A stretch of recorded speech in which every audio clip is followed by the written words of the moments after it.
always loved books, as does my mother. She read to me often, as did my brothers, and she made sure I always had books, even when I didn't have jeans or sneakers. I learned through stories, and I was a voracious learner. At the same time, there are some things that I seem to come here knowing. One of my very early memories is an intuitive and somatic knowing of a wrongness about celebrating the 4th of July. I've written about that on Change Elemental's blog. When I was 11 and had outgrown what I had free access to and funds were low, I turned to my mother's bookshelf. The first three books I read were The Bluest Eye, Sassafras, Cypress, and Indigo, and The Color Purple. It wasn't long after that I began exploring the bookshelves of her friends and used bookstores with the $2 an hour I had earned babysitting. In Search of Our Mother's Gardens and Homegirls, a Black feminist anthology, were how I kept some semblance of belonging to myself when I didn't feel like I belonged anywhere else. The word, the words on the pages, fiction and non-poetry and prose, resonated with what my body and heart knew and brought my brain along. I encountered Pat Parker, Angela Davis, Barbara Smith, June Jordan, Alexis DeVoe, Jewel Gomez, and Bernice Johnson Reagan, to name just a few. And these favorite aunties and godmothers I never met, mostly anyway, gave me language and informed and evolved and continue to inform and evolve my understanding of the world and of making the world we want. There was history and poetry, political analysis, and vampire stories, and among them keys to forgotten, destroyed, and or actively suppressed ways of understanding, imagining, and moving into those imaginings, ways of getting and being free.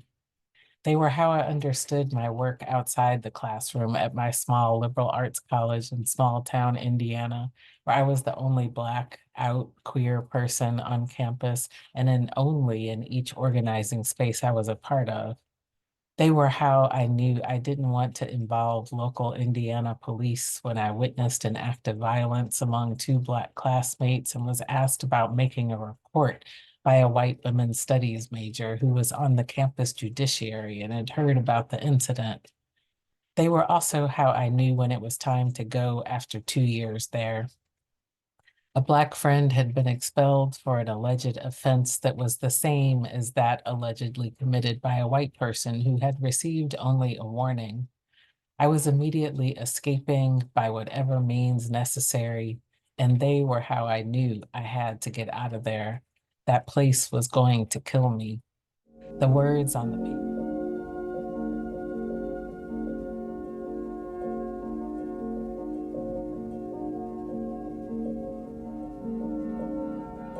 Yes, these texts helped me in the campus organizing I led and was a part of, but more importantly, at that time, they were teaching me how to survive.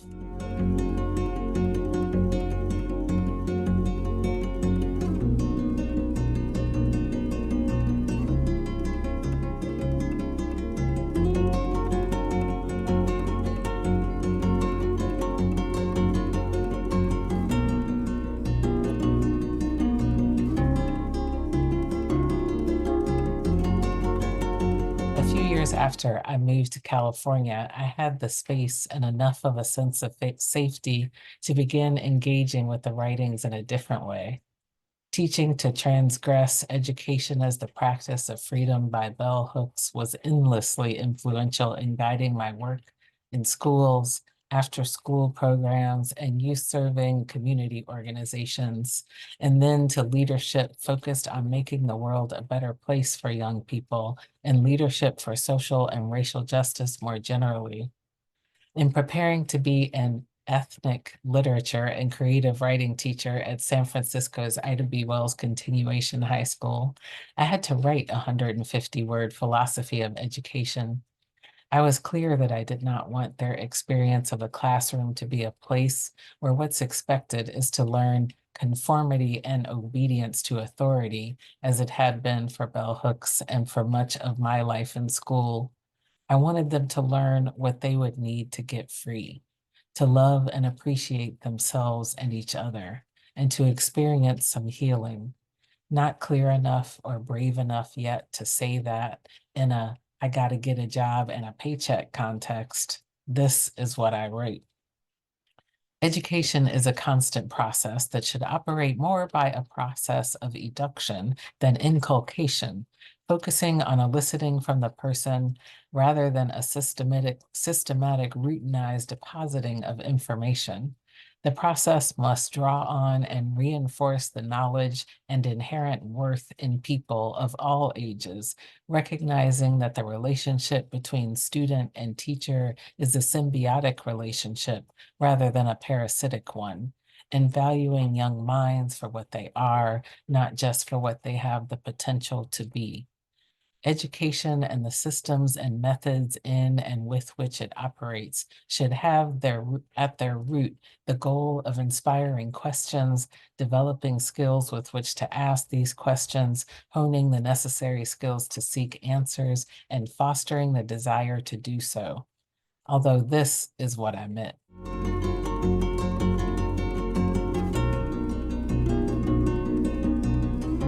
By the time I was 29, with no advanced degree in education, but lots of lived experience and my given and chosen ancestors at my back, I was a vice president for a national whole school curriculum model called Different Ways of Knowing. It was an arts infused action learning and community problem solving based whole school model of public education for elementary and middle schools. As a part of my work there, I ran a local after school program for middle and high school students based on the same curricular ideas, and I got to evolve much of my thinking and approach and reaffirm that there was nothing wrong with the youth that many deemed problematic or troublesome or difficult or learning challenged.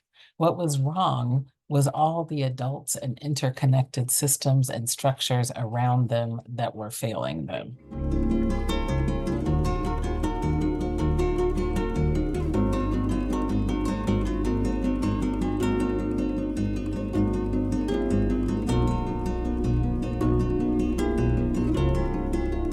Though I had been coaching teachers and principals through the different ways of knowing model when No Child Left Behind was ushered in and our program, which was 50% federally funded, closed, that was when I turned my attention more squarely to leadership and how we lead and develop leadership for a different world. Fast forward a dozen or so years to 2015, when Change Elemental began giving name to 5 elements of transformative change: deep equity and liberation, complex systems change, shared leadership and power, inner work, and multiple ways of knowing. It was the same year that I met Monica Dennis at an Art of Transformative Consulting training in Washington, D.C. And of course, some good, juicy stuff transpired and wonderful conversations. And it was when we were next together the following summer that Monica's frame of systems of oppression and pillars of liberation, and my thinking about leadership, freedom, and ways of knowing, and Change Elemental's burgeoning thinking came together in what was a powerful mix for me. Getting to know the domains of source, body, emotion, and story as the core domains of our experiences, practices, and systems exploded my thinking, my intuition, and my somatic knowing, and brought it all back together again. It was as if a field of soil with a sprinkling of green shoots suddenly became a thriving, colorful expanse of richness, beauty, and possibility. Indeed, the two of us, tall Black feminists, standing back to back in our full length and dignity in one of those exercises for which we were paired, created a field where it felt like anything we dreamed was possible.